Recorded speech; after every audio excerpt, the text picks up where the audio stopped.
Мұқағали Мақатай. Бауыржан. Жан ұқпас жұмбақ емес бір жасырын, айтады ол тіке қарап жұртқа сырын. Жаратпас жаман жасқап жұрт ескісін, соғады өздіктені сөз асылын. Ойы бар қиялының қанатында, адаспас апарып бір салсандырынға. Бір дәурен ойнап күліп отырғаны, жалтылдап екі көзі қарсы алдында. Батырым, бауыржаным дейді халқы, алыбыш ақын жүрек ердің дақын.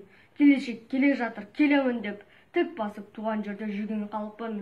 Ағамыз атағына асқар таутен, жау кесе жау бүйректей жетер жаукем. Еменде ерегісер сұрапылмен, басымен бұлтты жайпап біздің болкен.